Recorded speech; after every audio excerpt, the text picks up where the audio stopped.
Hello and welcome to the April 2021 layout update from the Trent Valley Railway.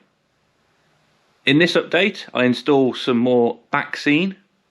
I have fitted the sky sheets. These are spare sheets that I had. I build a bridge over the railway. I've got two sections which will form the pavement area, and I've got one main section which will form the road. And I install a DCC Concepts Stay decoder in this Pendolino. And then coming out the other side of the interface board is then the Stay Alive unit. As always, this is a preview of the work that I've got done on the layout this month. Thank you again to all the new subscribers, and if you haven't subscribed, please do subscribe to the channel. There's plenty more layout updates and videos to come. Always happy to respond to any comments you wish to make as well, but I hope you enjoy this layout update. In this month's layout update, I'm starting at the end of the container depot here. So I've just done a bit of ballasting in the last month's layout update, and what I've been looking at in this area is how I can sort of do something which is a bit temporary and leave the rest of the gap between here and the end of the garage for another time, because I haven't quite decided how I want this area to look, as I really do sort of want it to blend from a container depot scene into an industrial area, and then maybe some sort of more residential houses as we get towards the end of here. But for the time being, I've just decided to use some excess sky backscene and some boards that I had spare, and I just want to cut off effectively at this point in time, whilst I then do the work behind this, and that'll be sort of merged into this area at a later date. So the first part here that I've got to do now is attach the sky scene onto the back of the boards in the picture. What you'll also see in this area is just a sort of temporary mock-up of a bridge that I plan to put up against the back scene and across the main line and the entrance to the depot. Hopefully you'll start to see that develop throughout this layout update.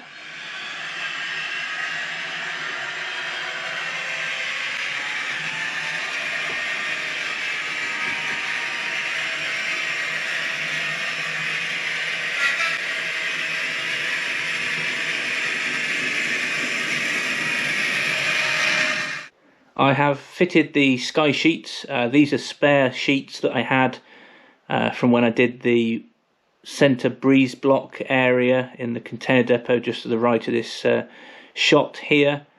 And because these are spare sheets that I had, just in case I made a mess of applying the other one in front of the container depot, these don't really match in the corner.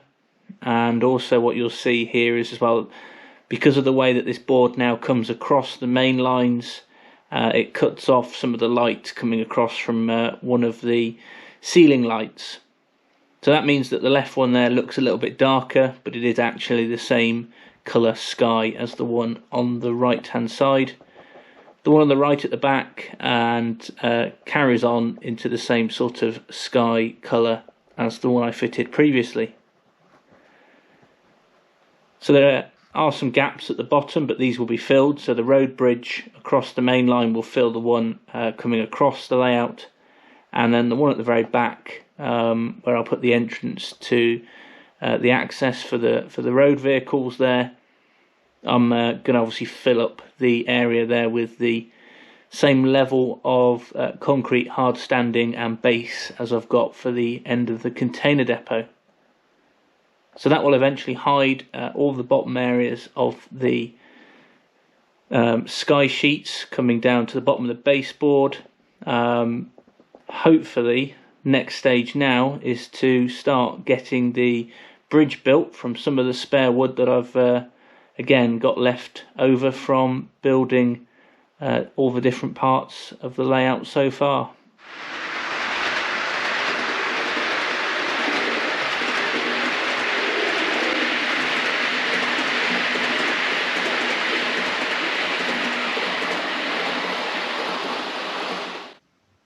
I've completed a more detailed mock-up now of the road bridge. And so I've used blocks of spare wood for the pillars and the supports underneath the main road structure. I've got some plastic girders which also do go across, so I've got 5 of those for the width of the bridge. The blocks are then higher to support the road on the outer edges, and then I've also got some strip wood which is got some detailed finishing there which I can then spray up for edging around for the concrete. On the top I've got a sort of base layer for the road. I've then got some strips of wood on the outside for the path, and I've then got like a barrier concrete edging block which then above that has the barrier fence, and eventually I'll come and put down the scale model scenery paper onto these and spray up all of these parts now in the next part of the video. I've also then completed the overhead line through here to make sure that I know what the height is for the road bridge going across. Obviously that's not a concern here for where the access is to and from the container depot, which is diesel trains only. And then I've got quite a big gap for where the road into and out of the container depot will be. And then I've got to build up this area here to put down more plasticard and put these buildings up at the back. So first bit now, as I say, is to now probably add a few more of the edging pieces around the pillars for the road bridge.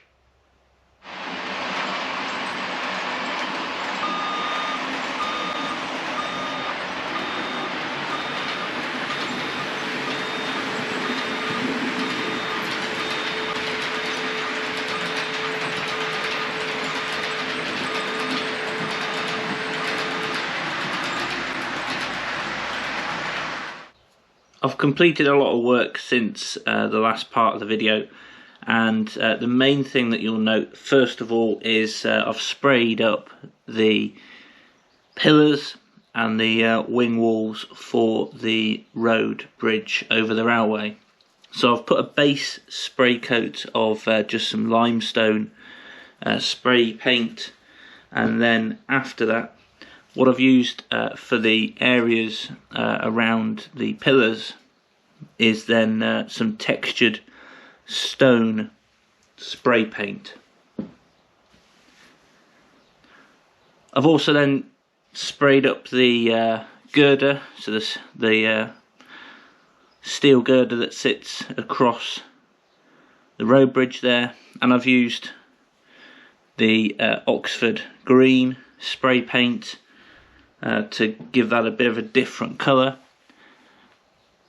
And what I've also done here is I've actually moved some of the positioning of the overhead line equipment, and we'll now also take a look at some of the other things I've been doing before I put all of this bridge together.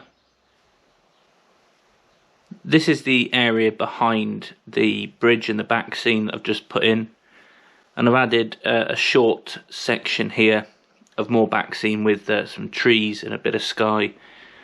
The reason for this is that when you're looking through underneath the bridge, at least it looks then like the scene carries on somewhere. Obviously the track does, but this should then have a bit of light ballasting in this area, and you'll also see here that the overhead line stops, as I don't need to carry that on much further past this point, as long as it looks like this carries on when looking towards the road bridge on the other side. At the back of this end of the scene, I've been working on getting the cork sheet cut down to size, and also getting the plasticard sheets ready, as well as a short block of wood at the very back to raise up the sort of office building and control area. So this is the entrance to the container depot. there's likely to be a sort of weighbridge in this area, and you can see the site building there, and there's a warehouse on the right hand side. I've now got to work through gluing all of this down, and then just spraying it up with one final coat of spray paint for the hard standing area, and then this should all be ready to sort of be finished as a sort of base layer, and starting to fill the rest of the gaps at this end of the layout.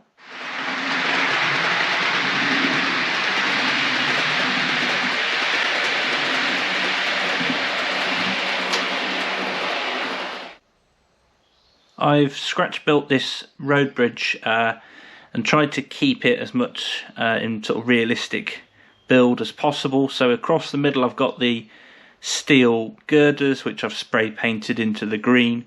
They sit across the pillar and the concrete abutments.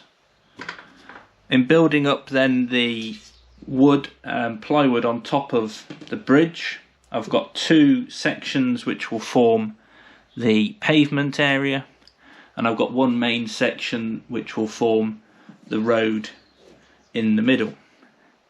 So the road is a lesser thickness than the outer pavements to give that impression that there's a curb, and I'll be using the scale model scenery paper for the pavement and the road, and we'll be gluing that down shortly on top of these sections of wood.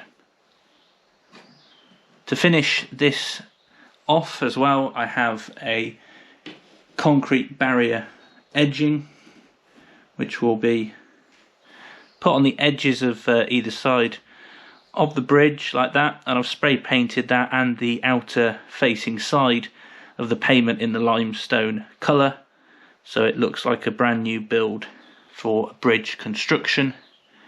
And hopefully all this comes together quite nicely for when I want to put some people on the bridge, and you'll be able to hopefully just about see over the top of the barrier, because I'm also going to put a steel barrier on top of that as well, which I'll now start to progress to put all these pieces together and glue this all down.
This is as much progress as I'm going to make now for this month's layout update here.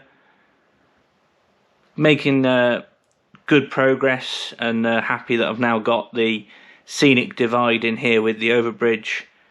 I'll be looking to fill up the rest of the baseboard gaps between the main line and the container depot, as well as finishing off then the ballast through this area in next month's layout update.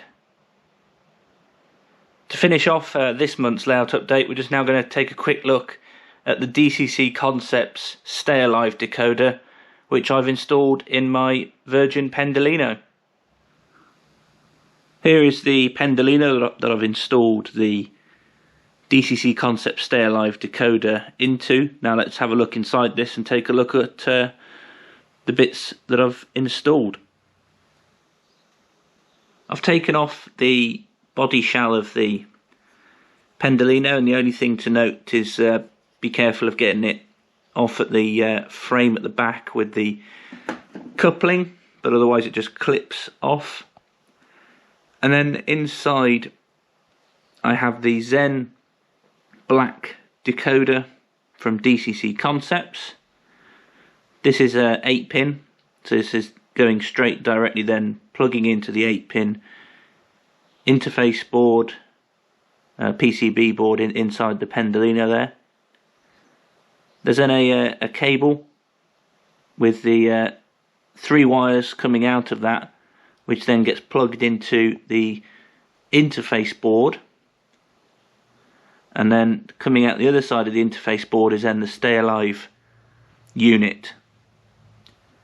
So the decoder is bought separately from the interface board with the Stay Alive capacitor there. And the reason I've bought this is the Stay Alive is meant to store energy in the capacitor elements here, so this has got a 6 version of that. And when this runs over a bit of a dead spot on the layout, such as points or a bit of dirty track, then the decoder feeds off the interface board, which can then carry on running some power through to the decoder, so that you don't get a sort of stop-start when running. Now this is particularly being used in this loco because of sort of the age of it. So it's around about probably 8 to 10 years old now, and the reliability of it as well. With the lights at the front, I was getting some flickering when just running this, and I'd already as well cleaned the track all the way around the layout. So hopefully installing this gives me some backup power now to the DCC power that goes into the track, and therefore it will carry on running the train. And I'll just show you that with just charging this up on the rails for about a minute, and then I'll pick this up off the rails, and you should see that these wheels will keep on rolling, because then it's working off the capacitor.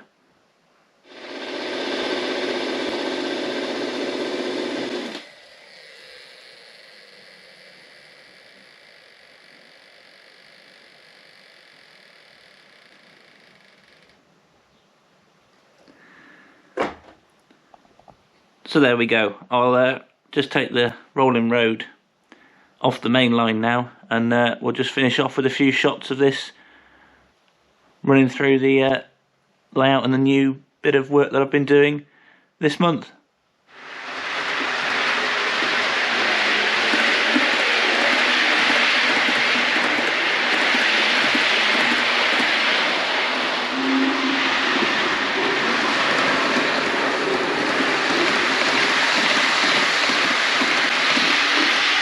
Thanks for watching. Cheers.